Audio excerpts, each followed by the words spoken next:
Christian de Porzampar est, vous le savez, un architecte très présent sur la scène française et même internationale depuis les années 70. Et il a cette particularité qu'il n'est pas seulement présent pour ses réalisations, mais par son apport et la réflexion sur l'urbanisme et sur la façon dont on peut construire la ville.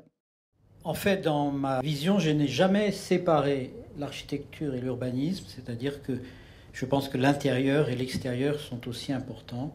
Nous habitons d'un côté et de l'autre.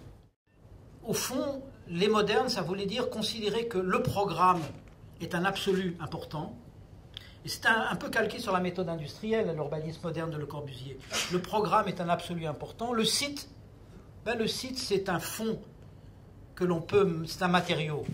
Quand on commence à se dire, et c'est dans le milieu des années 60, que le site est un trésor aussi important que le programme, et que si on regarde bien le site, on fera mieux avec le programme, c'est un changement qu'on commence à comprendre.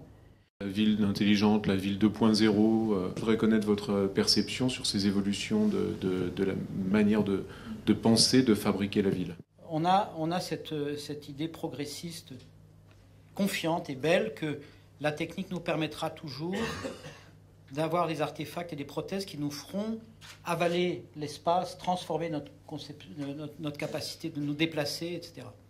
Quand un tel ou un tel dit le mot espace n'existe plus, il a l'impression qu'il est super avant-gardiste, il est très progressiste, puisque lui, il a compris que ça ne comptait plus, puisqu'on ne fait plus les rues piétonnes, les places, tout ça. On vit plus à pied, on est dans un monde, alors c'est le GPS, etc. Nous vivons tous ce monde-là.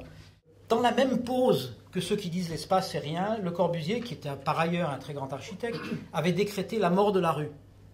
Et je pense que c'est une des propositions les plus négatives du XXe siècle qu'il ait faite. Ça a probablement accéléré ou amplifié une façon de voir l'urbanisme qui est aujourd'hui une question que nous essayons de repenser autrement. Et on voit très bien dans ces grandes villes que, par exemple, ces quartiers comme Rocinj, comme les Allemands à Rio, sont des villes pauvres, mais au fond, on y vit. La vie a déjà pris ses traces. Il y a des places, il y a des rues, il y a des trucs, ça vit déjà. Et les endroits qui ont été faits de façon plus rationnelle, en alignant en série des prototypes d'immeubles de logement, comme on a fait nos cités, si vous voulez, sont des endroits où ça ne prend pas. Pékin est fait avec cette espèce d'aveuglement que tout ce qui est moderne est formidable. L'avenue de la Paix Céleste est un immense fleuve intraversable. Les Chinois commencent à se poser des questions.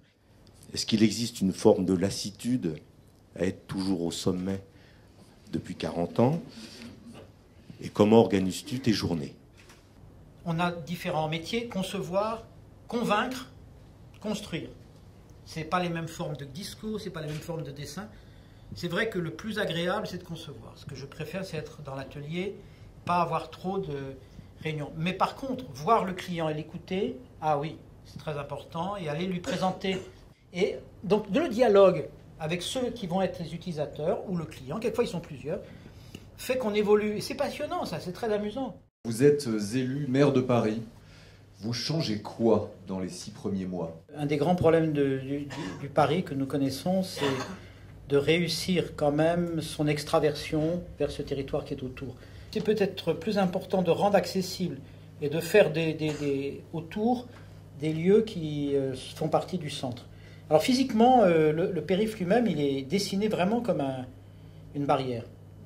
Et il faudra peut-être le travailler parfois en construisant au-dessus, en faisant des sortes de ponts habités. Dans la première proposition du Grand Paris, on avait proposé d'y mettre un train aérien silencieux. Il permet aux grands et aux petits de découvrir le grand territoire de la ville moderne. C'est ce qui est le plus fascinant, quoi, de voir à 3 km, 5 km, en faisant le transport.